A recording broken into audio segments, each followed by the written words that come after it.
lu kalau jadi penulis mau jadi apa, lu nggak punya karir, dia bilang. Cara gue untuk mengekspresikan kegelisahan gue selama 4 tahun nggak punya pacar, gue mencapai titik yang sekarang juga belajar dari semua kegagalan yang pernah gue dapet gitu. Halo, saya Raditya Dika mengajak kalian semua untuk subscribe YouTube channel Satu Indonesia. Subscribe YouTube channel Satu Indonesia, akan ada kuis berhadiah 200.000 untuk 10 orang pemenang masing-masing dapat ya.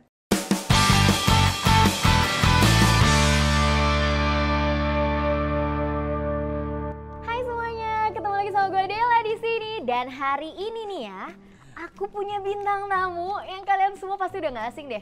Seorang content creator, penulis, sutradara, aktor, aduh pokoknya multi talenta banget. Siapa sih dia? Bang Raditya Dika. Halo, Della terlihat sangat bersemangat sekali ya. Masa sih Bang? Sama lah, Bang Radit juga bersemangat sekali nih ya. Gue emang lurus-lurus gini orangnya. Jadi hidup harus balance emang siapa? Betul. Jadi kamu yang energinya tinggi, gue energinya rendah ya. Aku transfer energi gimana nih Bang? Iya enggak juga sih. Kenapa jadi membicarakan tenaga dalam tiba-tiba transfer energi? Bang, sekalian deh, aku tuh pengen nanya. Kemarin tuh kalau nggak salah lihat di postingannya Bang Radit, ini di YouTube tuh ngepost Bang Radit jadi bolu kukus. Iya, jadi di Twitter resminya YouTube Amerika. Wow. Mereka ngepost Raditya Dika serve as bolu kukus fashion, dia bilang gitu kan. Jadi ya gue dibilang fashion gue kayak bolu kukus, terus di posting ya kocak aja gue tiba-tiba pagi-pagi terima DM banyak banget. Secara kan gue nggak twitteran ya, jadi banyak dapat DM, bang lu diomongin sama YouTube, jadi gue lihat ya Allah. Itu laporan netizen jadi? Iya, pada bilang kayak gitu, pada banyak yang di DM, terus gue posting di Instagram aja udah. Iya sih, emang sosmed tuh sumber informasi ya. Sumber informasi. YouTube sampai tahu bolu kukus loh. YouTube hebat loh, YouTube Amerika ngerti bolu kukus loh. Bukan ngomong chiffon cake bahkan ya? Iya, bolu kukus. Apa ya? Bol kukus. Bol kukus. Bol kukus. Bang Radit, kan aku tuh kayak udah sering banget denger nama Bang Radit nih kayak dari aku SMP. Oh, terima kasih sudah membuat saya merasa tua ya. Ya ampun, ketahuan deh umur kita. Aku udah kita, kenal Bang Radit dari SMP. Atau dari aku masih zaman embrio gitu gak sih? Ibu aku ngedengerinnya masih zigot. Iya, memang karir gue itu dari pertama kali gue berkarya itu dipublikasikan adalah buku Kambing Jantan itu April 2015. Jadi ya betul 15 tahun yang lalu. 2005 kali Bang? Sorry, ya 2005. Nah iya bener. Bener, gue berhitung aja bodoh gitu ya. Ya 2005. 2005 iya bener banget. Jadi tahun yang lalu. Itu kayak blog pertama yang dibukukan gitu ya? Itu adalah blog pertama yang dibukukan di Indonesia. Jadi memang kalau mau ditarik lebih jauh lagi, pertama kali gue menulis itu gue punya blog semasa gue SMA dari kelas 2 itu. Wow. Jadi tulisan-tulisan gue semasa SMA, semasa kuliah itu di print, dikasih ke penerbit, akhirnya dipublikasikan menjadi buku itu tahun 2005 April. Berarti emang hobi nulis tuh yang hobi nulis jangan lupa ya tetap tulis terus kali aja. Iya. Jadi sama kayak Bang Radit. Iya. Karena memang cita-cita gue dari kecil tuh ada dua, mau jadi akuntan atau mau jadi penulis. Oh gitu. Jadi kenapa? Karena gue merasa dua-duanya itu membosankan. Jadi gue orang yang sangat-sangat suka sama keteraturan. Gue suka sama segala sesuatu yang bisa gue prediksi. Jadi ketika gue tahu akuntan, kerjaannya ngitungin duit orang, 9 to 5, gue happy, gue seneng. Pas gue tahu penulis kerjaannya lebih introvert lagi, lebih sendirian lagi, gue lebih seneng lagi. Jadi cita-cita gue zaman SD tuh cuma 2. Kalau nggak jadi akuntan, gue mau jadi penulis. Akhirnya tercapai, alhamdulillah ya Bang. Akhirnya tercapai jadi penulisnya. Kalau dari sisi akuntansinya, paling gue sempat kuliah finance aja, sempat kuliah keuangan. Sempat nyobain gitu ya? Sempat belajar. Nah terus kalau dari seorang penulis nih, sampai sekarang akhirnya jadi YouTuber, terus jadi sutradara, bahkan jadi aktornya juga. Iya. Itu gimana sih? Kok bisa jalannya ke sana gitu loh? Itu kecebur aja sih. Oh, kecebur aja karena waktu itu ada yang bilang ke gua bahwa gua ketemu teman gua di Citos waktu itu, terus dia bilang, lu kalau jadi penulis mau jadi apa? Lu nggak punya karir, dia bilang. Karena nggak ada yang namanya penulis jadi manajer penulis, direktur penulis tuh kagak ada gitu. Iya. Beda sama gue, kalau bisa dari sales, jadi manajer sales, direktur sales. Ya itu gue cukup sakit hati kan pulang ke rumah kan. Terus gue mikir, oh kalau kayak gitu gue nggak punya karir ke atas kan. Lama-lama mikir, oh jangan-jangan karir gue nggak ke atas, tapi bisa gue kesampingkan gitu. Jadi gue bisa geser itu dari tangga karir jadi ke samping. Berarti adalah dari penulis, jadi mungkin penulis skenario, dari penulis buku, penulis skenario. Geser lagi nih jadi apa? Oh mungkin gue bisa menyutradarai skenario yang gue tulis. Oh geser lagi nih jadi apa? Oh mungkin gue bisa dari tulisan gue jadi sebuah stand up comedy. Oh geser lagi jadi apa gitu. Jadi karir gue bikin jadi ke samping sampai sekarang gitu. Berkat omongan si teman gue ini. Jadi kalau tadi pertanyaannya adalah kok bisa dari penulis jadi punya berbagai macam hal lain yang gue lakukan ini, karena berangkat dari akar yang sama, gue geser terus aja gitu, melihat karir-karir yang lain. Jadi emang harus berpikir kreatif ya, gimana caranya nih, ada opportunity di mana lagi nih gitu. Iya, sebenarnya adalah gimana caranya, ini pun juga banyak yang nanya, banyak yang nanya ke gue. Kenapa kok kuliahnya itu bukan filmmaking, kok bisa jadi sutradara misalnya. Kok kenapa kuliahnya bukan sastra, kok bisa jadi penulis gitu. Nah kita tuh kadang orang Indonesia tuh suka mengkotak-kotakan kalau kita mau jadi sesuatu kita harus belajar dulu secara formal, padahal nggak juga gitu loh. Jadi kalau tadi pertanyaannya adalah kok bisa, ya bisa aja asal belajar gitu. Dan rasa-rasanya spesialisasi itu udah mulai hilang gitu ya. Dalam artian kita bisa jadi apapun gitu. Gue adalah seorang penulis yang juga stand up comedian. Mungkin teman-teman yang lain bisa jadi YouTuber yang juga seorang pebisnis gitu misalnya. Jadi kita udah nggak zaman lagi buat bilang si Anissa itu adalah seorang sales marketing gitu. Udah nggak zaman lagi. Definisi orang tuh bisa bermacam-macam gitu saat ini gitu.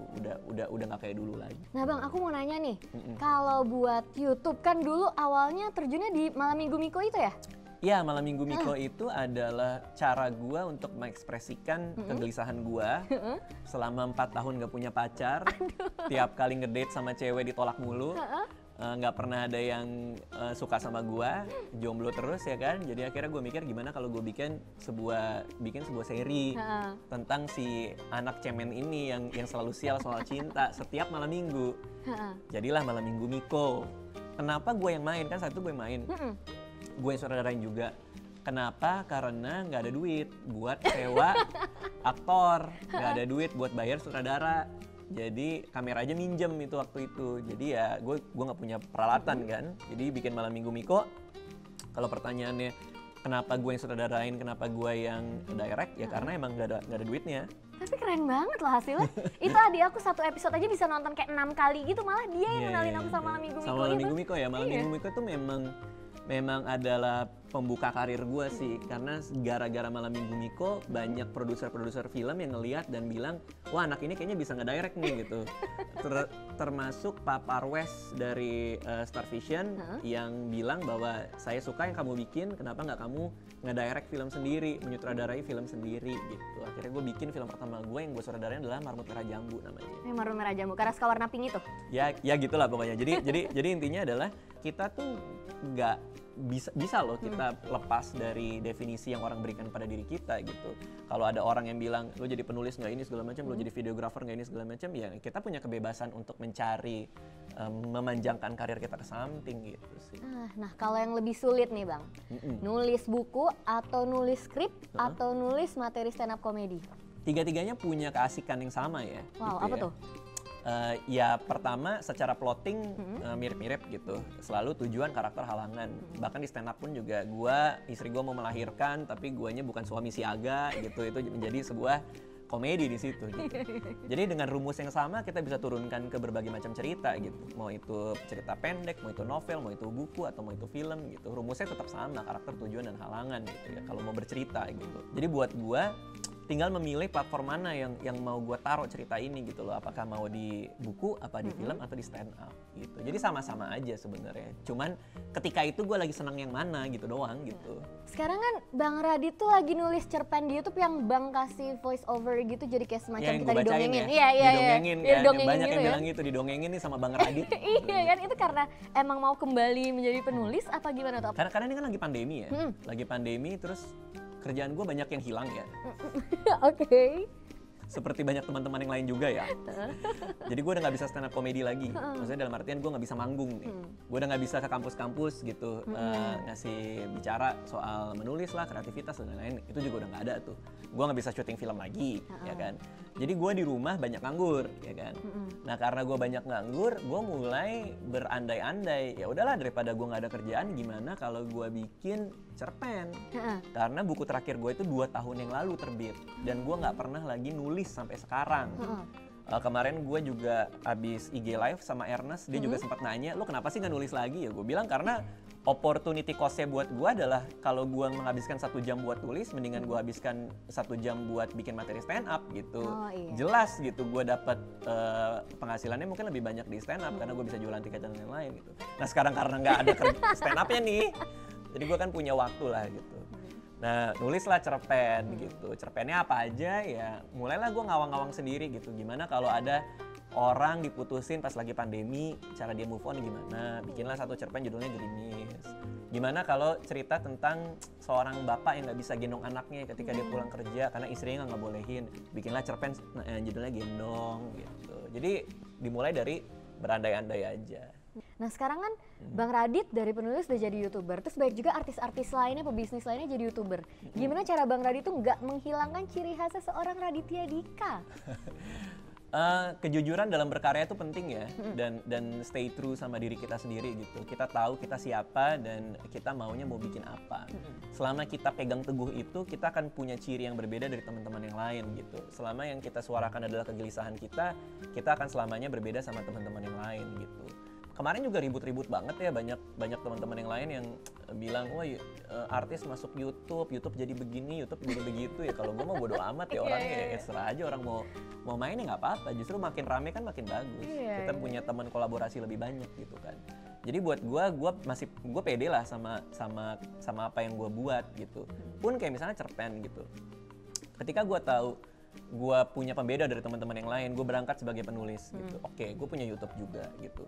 Oh ya udah, gimana kalau gue bikin cerpen tapi gue bacain cerpennya di YouTube gitu. Dan teman-teman ini nggak ada yang ngelakuin juga. Ya paling nggak sampai 5 seri yang gue bikin secara berdekatan lah gitu. Dan terus Bang, sampai kapan sih rencananya mau ada di YouTube ini? Apakah ntar mau ada rencana untuk pamit gitu? Enggak lah, karena gue bukan Ria Ricis ya. Gue nggak ada rencana pamit ya. Cuman ya sampai kapan gue nggak tahu ya. Pertanyaan yang sama kayak sampai kapan gue mau nulis buku, sampai kapan gue mau bikin film, sampai kapan gue mau stand up. Ya jawabannya adalah sampai gue merasa tidak mau lagi, segampang itu aja gitu loh. Gue sih punya berandai-andai mau pensiun kapan, itu gue tahu gitu. Gue dari dulu merencanakan gue pensiun umur 40 tahun gitu kan. Nah tapi kan bukan berarti gue tidak ngapa-ngapain gitu loh. Cuma mungkin gue banyak ngurangin aktivitas yang lain aja gitu. Jadi ya kalau mau ditanya sampai kapan, gue tahu kapan gue akan nyantai, which is 5 tahun lagi gitu. Cuman kalau berkaryanya, bikin sesuatunya, punya YouTube-nya ya mungkin sampai gue nggak mau aja gitu. Nah sekarang aku mau punya kuis kecil-kecilan. Boleh. Gak kuis juga sih. Apa tuh? Jadi kayak aku cuma mau nanya beberapa pertanyaan, tapi Bang Radit harus milih ya, cepet ya. Cuman ada 1, 2, 3, 4, 163 pertanyaan. Banyak banget ya. Lebih banyak jawab pertanyaan daripada ngobrolnya ya. 163. Nih, jadi harus pilih ya salah satu ya. Siap? Ya, ayo. Aktor atau sutradara? Sutradara. YouTuber atau penulis? Penulis. HP atau laptop? Laptop. Tikus atau kecoa? Tikus. Kopi atau teh? Kopi. Lebih senang dikenal sebagai komika, YouTuber, aktor, atau sebagai penulis? Sebagai penulis. Kenapa kok lebih senang dikenal sebagai penulis? Karena akarnya semua dari menulis. Ketika gue jadi sutradara, gue menyutradarai skenario yang gue tulis. Ketika gue jadi stand up comedian, gue menampilkan, memperformanskan tulisan stand up comedy yang gue bikin di rumah gitu. Ketika gue bikin YouTube, itu ada risetnya dan ada yang gue tulis juga gitu untuk membuat video itu. Jadi memang gue ngerasa gue berangkat dari situ, akar gue dari sana, dan gue punya kesenangan luar biasa ketika gue menulis sesuatu. Kalau dari zaman dari masih jadi penulis, yaitu dari tahun 2005, ups and downs-nya gimana tuh? Ups and downs ya, ya pasti buku nggak ada yang beli, itu pasti. Ketika kita bikin talk show bicarain bedah bukunya juga yang datang dikit banget, gitu itu juga pasti. Jadi turunnya banyak banget sih. Beberapa orang mungkin ngelihat di keberadaan gue sekarang tuh sebagai sesuatu yang mudah untuk gue dapet ya. Mereka taunya Radit bikin ini jadi gitu misalnya. Tiba-tiba kemarin bikin cerpen dibicarain orang gitu misalnya. Tapi kan ada proses di balik itu semua gitu loh. Gue mencapai mencapai titik yang sekarang juga belajar dari semua kegagalan yang pernah gue dapet gitu. Banyak banget tulisan yang gue bikin dan gue nggak suka tuh juga banyak gitu. Kalau yang nggak suka berarti langsung dibuang gitu aja, apakah ntar akan balik lagi ke tulisan tersebut terus nyoba rewrite? Kalau udah terbit ya nggak bisa ya, karena kan udah jadi buku ya. Iya sih, bener. Gue nggak ke Gramedia terus, bentar ya gue tulis ulang Robek dulu dulu ya. ya, Gua robek dulu. gue tempel sampai gue bikin dari rumah, Iya, enggak banget. sih. Tapi kalau misalnya sudah lewat ya paling gue berusaha untuk menulis lebih baik aja gitu. Makanya yang 5 cerpen yang gue keluarin kemarin itu adalah showcase sebenarnya untuk ngasih lihat kepada orang gue masih bisa nulis loh gitu. Karena menulis itu sudah gue tinggalkan cukup lama. Buku gue terbit mungkin 2 tahun yang lalu, tapi sebelumnya gue udah berhenti nulis gitu. Oh iya. Nah, sebelumnya gue udah nggak mau. Honestly speaking sih, gue udah nggak ngerasa udah nggak ada ngerasa gairahnya lagi untuk duduk ngebuka dokumen dan menulis itu gue udah hilang pada akhirnya gue nulis yang kemarin 5 cerpen itu. Jadi gue menemukan cinta gue kembali ke menulis gitu. Dan kenapa gue bacain di YouTube? Karena gue tahu orang nggak ada yang peduli sama tulisan sekarang. Siapa sih yang mau baca? Iya. Apalagi cerpen. Siapa sih yang mau baca cerpen sekarang? Siapa sih yang mau baca buku sekarang? Orang rame-rame bilang minat baca rendah ya kan. Lebih senang nonton daripada baca gitu. Makanya gue jembatani. Ya karena gue tahu bahwa yang baca mungkin sedikit. Jadi ya gue bacain aja. Jadi lo nggak harus baca begini nih. Jadi tinggal dengerin aja Lo gitu tinggal, ya. makanya kalau setiap kali gue bikin video cerpen, gue bacain cerpen, gue selalu bilang di komen tuh, pasang headphone, tutup mata, dengerin, selesai gitu. Jadi itu. Jadi gue menjembatani antara orang yang emang males baca sama yang pengen punya akses ke sebuah cerita yang menarik gitu. Jadi gue jembatani dengan cara ngebacain. Nah, mindset itu sebenarnya yang gue pegang dari dulu sampai sekarang gitu. Ketika orang rame-rame berkeluh kesah ya, kayak misalnya, wah sekarang industri buku gini, wah sekarang industri film gini, wah sekarang YouTube banyak artisnya. Daripada lo sibuk ngeliat keluar, lo lihat ke dalam, lo bisa ngapain dengan kondisi ini. Daripada gue capek-capek marah-marah, cerpen gue yang baca cuman beberapa belas ribu gitu kan, gue punya datanya tuh, ada tulisan ada videonya, yang baca tulisannya paling cuma 11 ribuan gitu. Cerpen gue yang baca cuma 11 ribu, ya daripada gue marah-marah, mending gue bacain aja. Ternyata bisa sampai 1 juta orang yang nikmatin di YouTube gitu. Jadi itu tantangan juga buat kita gitu, untuk berhenti mengeluh, berhenti untuk menyalahkan semua keadaan yang kita nggak bisa kontrol, dan fokus sama apa yang bisa kita kendalikan sendiri, yaitu keahlian kita sama cara kita menghadapi ini semua. Nah ini sangat erat konteksnya dengan pandemi sekarang gitu loh. Dengan semua pandemi yang terjadi, kita nggak bisa ngapa-ngapain, ya kita punya pilihan. Mau kita mengeluh, nyalahin semuanya, termasuk nyalahin virus lah, nyalahin inilah, nyalahin itulah, atau kita mau duduk nih, kita nggak bisa mengubah apapun nih, ya udah kita bisa bikin apa gitu sih.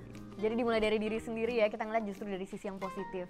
Kita melihat dari apa yang bisa kita ubah, bukan apa yang kita nggak bisa. Oh ya bener banget, ya ampun inspiratif sekali. Sama kayak lu pacaran sama orang, orangnya udah ninggalin lo, ya ngapain lu nggak bisa mengubah dia kan? Iya, Kalau dia udah punya pilihan, ya dia akan memilih hidupnya dia sendiri. Mendingan move gitu. on ya nggak sih? Iya, mendingan kita mengubah gitu. Gimana caranya gue bisa menemukan yang lebih baik dari dia? Gimana caranya gue bisa membasuh semua patah hati gue? Gimana caranya gue bisa menjadikan ini sebuah pengalaman supaya kalau ketemu orang lain yang baru, gue tidak akan terjebak pada perasaan Udah yang sama. improve gitu jadinya loh. ya. Iya gitu sih. Semua pilihan dari diri kita. Iya bener banget Bang, kalau tips nulis nih Bang buat teman-teman kita yang mungkin di rumah lagi punya banyak hobi menulis, apalagi Astra lagi buka lomba nih. Aduh ini panjang banget nih bisa nih. Gue kalau 2 jam bikin ya? kelas aja 2 jam gue kelas nulis. Tips nulis ya? Tips nulis. Yang gampang-gampang aja ya. Oke, yang gampang-gampang aja. Pertama, pastikan lu menulis sesuatu yang lu suka. Oke. Karena banyak orang yang menulis karena mikir, wah biasanya yang lomba yang kayak gini yang menang. Biasanya orang lebih suka kalau tulisannya gue jadiin kayak gini gitu. Jangan. Tanyakan pada diri kalian sendiri dulu. Ketika kalian menulis tema ini, apakah kalian suka dengan temanya? Apakah kalian merasa ini tema yang akan kalian nikmati ketika dalam proses menulis 5-10 halaman itu gitu. Kalau misalnya kalian mikirnya kayak gue nggak terlalu enjoy deh gitu, ya udah nggak usah ditulis gitu. Jadi pastikan kita jatuh cinta dulu dengan tulisan kita sendiri. Nah itu tips yang paling gampang sih itu.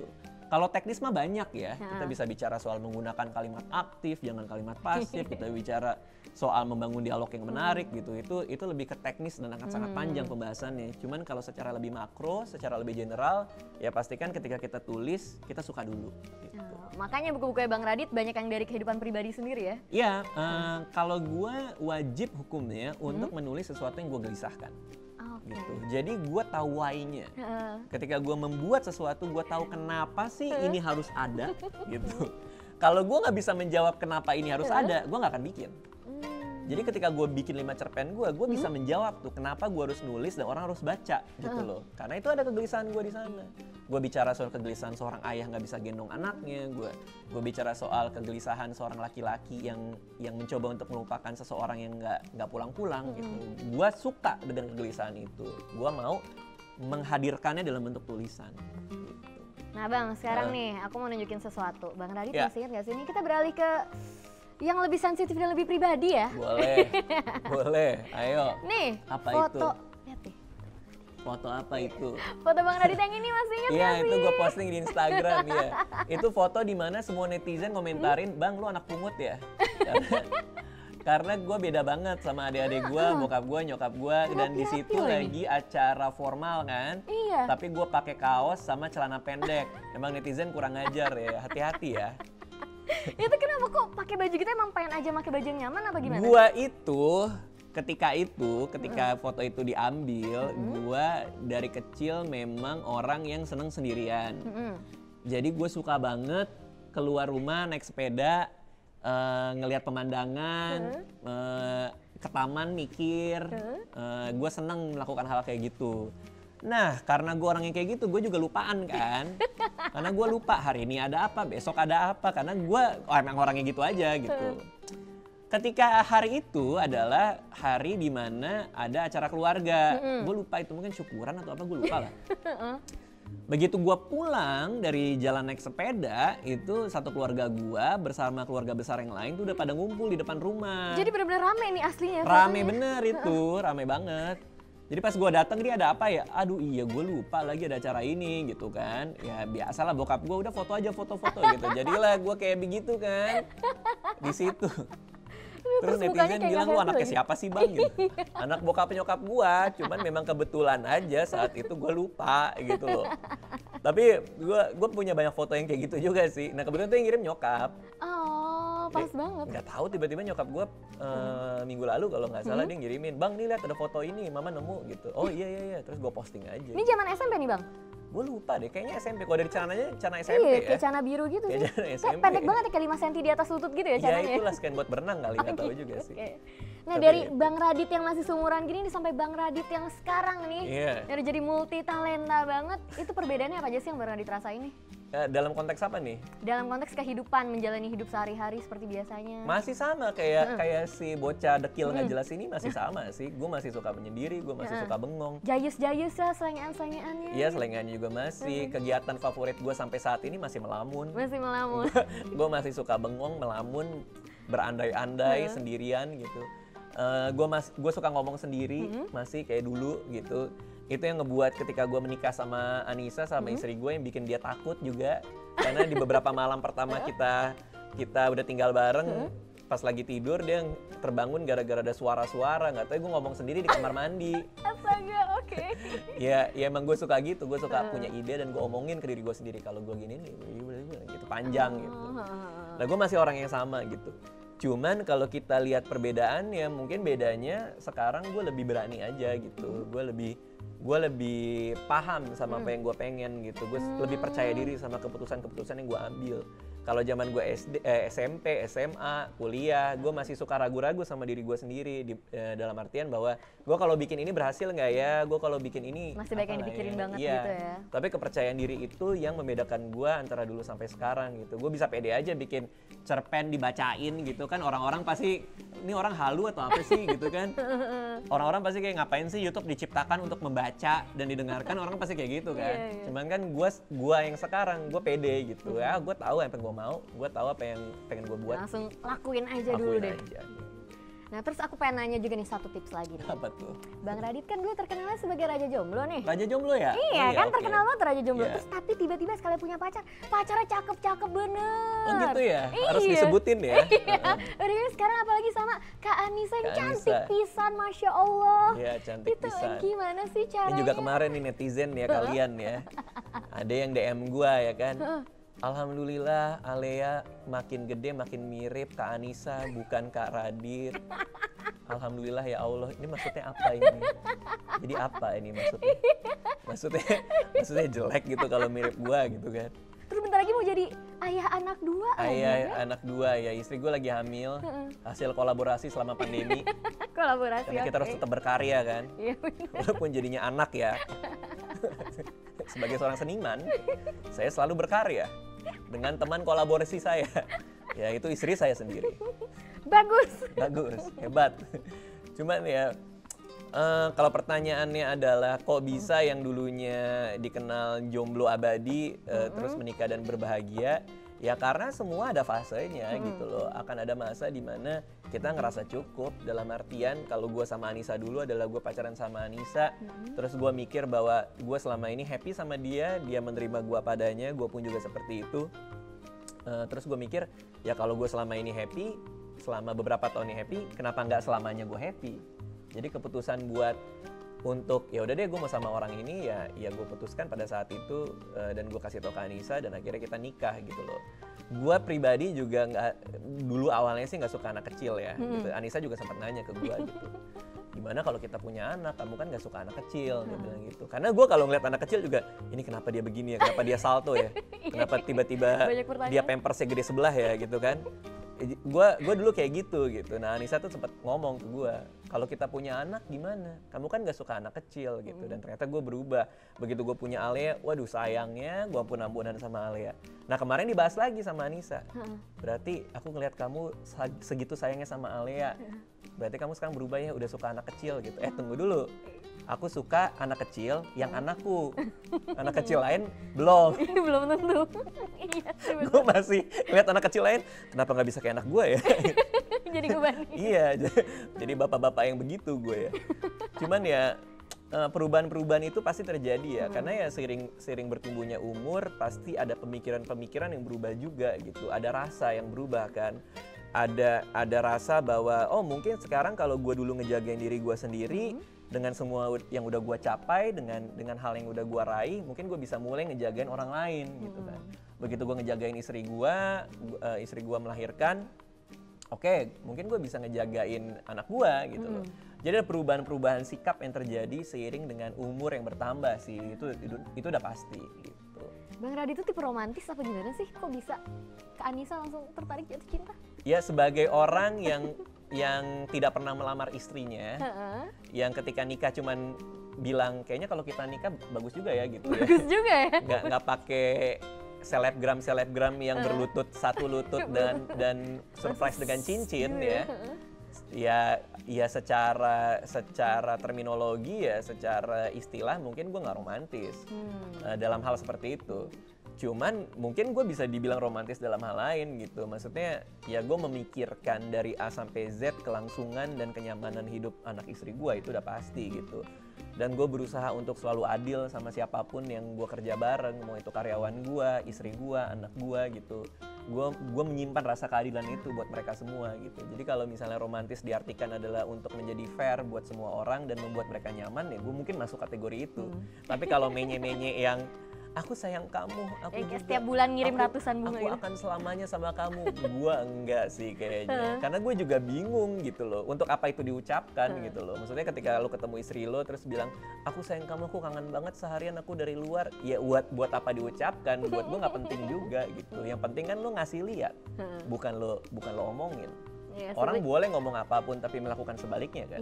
Karena banyak banget yang KDRT tapi ujung-ujungnya dimaafin gara-gara si laki-lakinya nangis dan menyesal. Mulut manis gitu ya. Iya kan. Nah kan yang kita nilai dari orang adalah tindakannya kan, bukan ucapannya gitu. Jadi kalau gue mah jarang banget ngucapin kangen, sayang, dan peduli sih. Beneran aksi peluk langsung gitu ya? Iya, mending kita ngomong sesuatu buat orang yang kita sayang.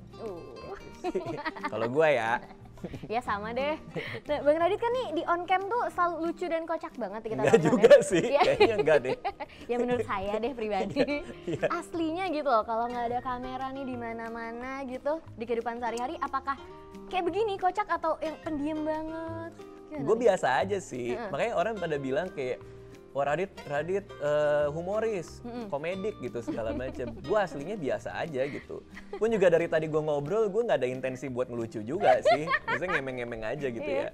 Kayak gue stand up pun juga isinya kekesalan gitu loh. Gue nggak ada, maksudnya ketika gue stand up komedi, lucu itu adalah ujung yang paling terakhir. Tapi ketika gue maju ke panggung, gue harus kesel gitu ya. Apa yang gue omongin tuh gue gelisahkan gitu loh. Makanya kemarin gue bikin stand up komedi tour keliling Indonesia, yang gue ngomongin adalah ini anak gue kenapa ngeselin ya. Kenapa tiap hari nyanyinya Joni Yes Papa gitu. ya itu yang gue bicarakan di stand up komedi gue. Jadi kalau pertanyaannya adalah gue aslinya lucu apa enggak ya, gue bisa menjawab dengan pasti gue aslinya nggak lucu gitu. Gue lebih banyak kesel aja gitu, lebih banyak gelisah gitu. Nah kegelisahan itu gue bungkus menjadi komedi karena cara menyampaikannya itu akan lebih mudah diterima kalau kita balut secara komedik gitu ketimbang kita marah-marah kan. Sambil banting-banting barang gitu apalagi Iya, ya. daripada sambil banting-banting barang. Mending gue balut secara komedi biar jadi terapi buat gue juga. Kalau gue bisa ketawain, orang lain juga pasti bisa gitu sih. Nah makanya itu yang dikeluh kesahkan teman-temannya Anissa ketika ketemu gue gitu. Karena mereka berpendapat bahwa Anissa nikah sama seorang komedian. Kita rame-rame ke rumahnya Anissa sama Bang Radit ini pasti kita akan terhibur dan kita akan tertawa dengan lepas semua penat dan beban hidupku. Yang terjadi adalah ketika teman Anissa datang ke rumah, mereka malah protes ke Anissa gitu. Itu si Raditya Dika kok dingin banget ya, gue takut deh gitu. Cool dan misterius gitu malah ya. ya. Karena gue ketemu orang kan jarang ya. Gue juga nggak suka ketemu orang gitu, gue tipenya gitu. Jadi ketika Anissa bilang, ada teman-teman gue nih, teman-teman aku nih, kamu sambut dong gitu. Ya gue ke ruang tengah, teman-teman yang ngumpul, gue cuma diem ngeliatin doang kan. Halo gitu, kabar. Halo. Tuh cewek-cewek kan kayak, ini apa ini gue mau diapain nih? Ya kan, gitu langsung pada takut kan gitu. Jadi ya, tapi ya gue emang kayak gitu aja orangnya. Gue senang mengamati, gue senang menggelisahkan sesuatu gitu. Nah, dalam konteks obrolan kita hari ini, mungkin yang bisa diambil sama teman-teman di rumah adalah kalau buat gue bersyukur gue banyak gelisah karena kegelisahan itu adalah bensin gue untuk membuat sesuatu gitu loh. Jadi kalau di sini kan ada lomba fotografi kan, ada lomba fotografi, ada lomba menulis. Ya lo cari dulu apa yang lo gelisahkan. Pun juga dengan fotografi, walaupun gue basicnya nulis ya, tapi fotografi itu kan menangkap sesuatu kan, menangkap momen. Bagaimana kelihayan kita menangkap sesuatu yang kita lihat dan mungkin orang lewatkan gitu. Nah apa yang lo gelisahkan yang bisa lo tangkap dan lo terjemahkan dalam bentuk gambar, kan segampang itu gitu loh. Nah jadi itu caranya untuk punya karya, itu caranya untuk punya sesuatu yang berbicara pada orang banyak. Karena lucunya, semakin kita cerita sesuatu yang personal yang kita gelisahkan, orang lain akan beresonansi juga gitu. Orang lain akan merasa bahwa, itu kegelisahan gue juga loh gitu loh. Nah itu ada triknya gitu. Gimana caranya kita jujur sama diri kita sendiri, kita mau bikin apa, kita mau ngomongin apa. Bang Radit, jadi kalau lagi nulis nih, apakah Bang Radit itu tipe orang selalu set target atau goals untuk kedepannya kayak abis nulis, gue mau gini-gini lagi harus ada nulis skenario atau tipe yang nulis atau let it flow? Jawaban yang benar adalah ya, gue biasanya ngeset target. Abis ini gue akan meletakkan karir gue selanjutnya bikin itu. Itu jawabannya benar. Tapi gue enggak. Kalau mau memotivasi orang ya pasti gue jawabnya gitu ya. Tapi kalau kita mau jujur-jujuran, enggak sih. Kayak ide buat cerpen 5 biji yang dibicarakan orang kemarin itu justru datang dari gue kangen nulis aja. Jadi gue nggak ada rencana, gue bahkan nggak tahu hari itu gue akan menulis sebuah cerpen dan gue publikasikan. Gue nggak tahu bahwa akan ada 5 dan gue taruh di YouTube gitu. Jadi memang apa adanya aja. Pun kemarin gue tur stand up keliling Indonesia, 2 bulan sebelumnya gue nggak tahu gue bakal tur. Gue cuman kayak iseng aja, gue stand up, udah lama nggak stand up. Gue stand up di Ketawa Comedy Club, ternyata rame. Terus gue ngerasa, bisa nih gue bawa keliling Indonesia. Akhirnya gue bawa keliling Indonesia. Jadi gue tipe orang yang hanya melakukan apa yang gue seneng, dan ketika kegelisahannya itu tepat pada platform yang tepat, gue akan lakukan itu, gue gedein gitu loh. Gitu sih. Mungkin karena emang seneng kali ya, jadi semua energi dan juga fokus tercurahkannya ke situ. Jadi serius banget kerjainnya. Iya, gue itu suka trance tuh, dalam artian apa ya, bahasa Indonesia trance tuh apa ya, suka kayak kesurupan kali ya. Kalau mencari padanan kata yang tepat ya agak susah ya, trance itu apa ya, cuman ya suka terasuki gitu ya. Terasuki. Kalau gue melakukan sesuatu yang gue seneng, ketika gue udah kayak lupa gitu ya, gila gue udah nulis dari pagi nih, lupa makan nih, atau ketika gue stand up, gue sampai lupa gue lagi stand up gitu.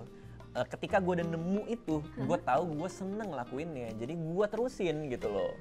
Bahkan ketika gue udah punya tim editor ya, gue udah punya 2 editor yang ngedit video gue, saking senengnya gue sama cerpen yang kemarin, beberapa video gue edit sendiri gitu loh. Karena gue nggak mau nunggu lama, karena editor gue lagi ngerjain yang lain kan. Jadi gue ya udahlah gue edit sendiri aja, gue di rumah buka Adobe Premiere ya kan, potong sana potong sini, take VO-nya selesai gitu. Jadi ya itu adalah pertanda kalau yang kita lakukan itu menyenangkan gitu. Dan percayalah kalau kita senang sama apa yang kita bikin, orang lain yang seleranya sama kayak kita juga akan seneng gitu.